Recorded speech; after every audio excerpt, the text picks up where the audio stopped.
आज जो मैं बोलने जा रहा हूँ, आज का विषय है श्री कृष्ण का संदेश, उद्धव संदेश। श्री कृष्ण का पत्र गोपियों के नाम और उद्धव जी के द्वारा संदेश। और उससे पहले मैं अटल बिहारी वाजपेयी जी की कुछ पंक्तियां बोलना चाहूंगा कि अमृत बलिदानों से अर्जित यह स्वतंत्रता, अमृत बलिदानों से अर्जित यह स्वतंत्रता, त्याग तेज तपबल से रक्षित यह स्वतंत्रता, दुखी मनुष्यता के लिए तर्पित यह स्वतंत्रता, अरे से मिटाने की साजिश करने वालों से कह दो चिंगारी का खेल बुरा होता है। अरे से मिटाने की साजिश करने वालों से कह दो चिंगारी का खेल बुरा होता है। और उनके घर में आग लगाने का सपना वो अपने ही घर में सदा खड़ा होता है, वो अपने ही घर में सदा खड़ा होता है। तो अब प्रस्तुत है श्री कृष्ण का पत्र गोपियों के नाम, उद्धव जी के द्वारा संदेश। श्रीमद् भागवत के उद्धव संदेश में साफ साफ बताया गया है कि दूसरे की पीड़ा को समझने वाला और मुसीबत में दूसरों की सहायता करने के समान दूसरा कोई पुण्य नहीं है। अतः धरती के सभी प्राणियों को धन, प्रतिष्ठा और सामाजिक कार्यों में भी सेवा करनी चाहिए।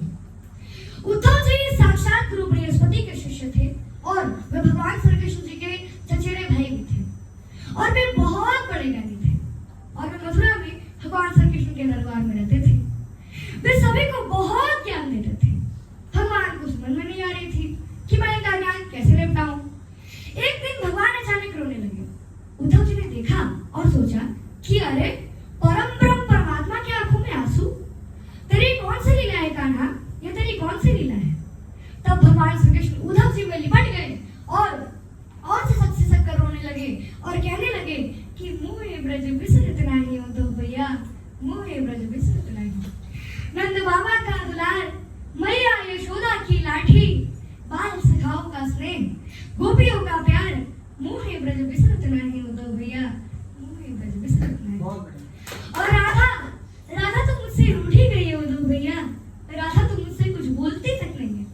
तो उद्धव जी ने कहा कि राधा, किस राधा की बात कर रहे हो कान्हा, क्या राधा तुमसे अलग है? नहीं नहीं नहीं नहीं नहीं, तुम अपने मोह जाल में मुझे नहीं फंसा सकते कान्हा, क्योंकि ये ज्ञानी पुरुष किसी के मोह जाल में नहीं फंसता। तब भगवान श्री कृष्ण जी ने कहा कि आप तो बहुत बड़े ज्ञानी हो, सबको निराकार समझाते हो, निर्गुण समझाते हो, तो जरा एक काम मेरा भी करिए आओ। उद्धव जी बोले, कहो क्या काम है? कुछ ज्यादा तो नहीं, ये यमुना पार कुछ गोपिकाएं हैं और वे मुझे बहुत याद करती हैं, मेरे बारे में बहुत सोचती हैं, बहुत चिंतित हैं, तो आप जरा उन्हें ज्ञान सिखाया। उद्धव जी ज्ञान देने गए और लौटे तो यूं करके ऐसे लौटे जैसे वो डोल मोल करके लौटे। उनके बारे में कवि रत्नाकर ने बड़ी ही मार्मिकता से सजाया है कि आए लौटे लज्जित नवाए न उद्धव, सब सुख साधन को सुध सो जतन ले, और प्रेम मग छाके पग पड़त जहां की तहां, ज्ञान गुदड़ी में अनुराग को रतन ले। अब रत्नाकर की दो छंद बड़ी ही महत्वपूर्ण है, उसे मैं आप सबों को सुनाता हूँ। कहते हैं कि जब उद्धव जी आए तो उनसे क्या बात करती है सखियां कि आए हो सिखावन को और जोग मथुरा से तो पे उद्धव जी वियोग के वचन बतरावना।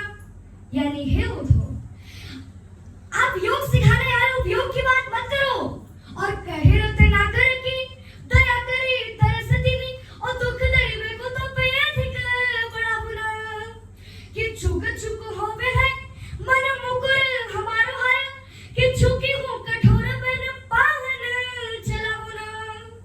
यानी हे उद्धव, एक दिल का शीशा था, उसमें एक श्री कृष्ण बसा था, तो हमारी जिंदगी तबाह हो गई।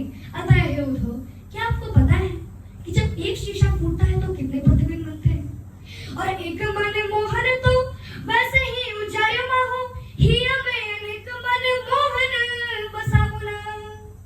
जब भगवान श्री कृष्ण की चिट्ठी आई और ये खबर गोपिकाएं तक पहुंची कि कृष्ण की चिट्ठी आई है, तो इस ब्रजभूमि में क्या उत्सव मचता है।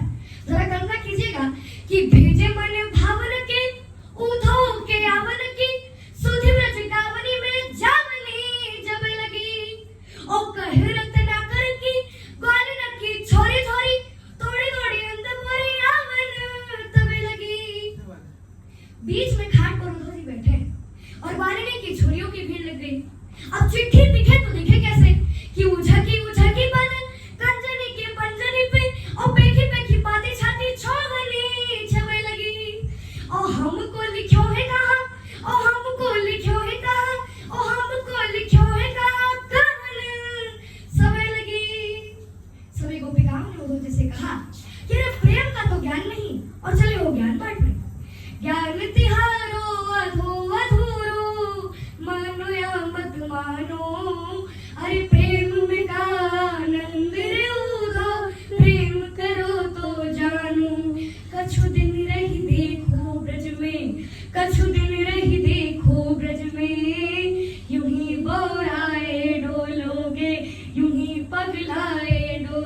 गे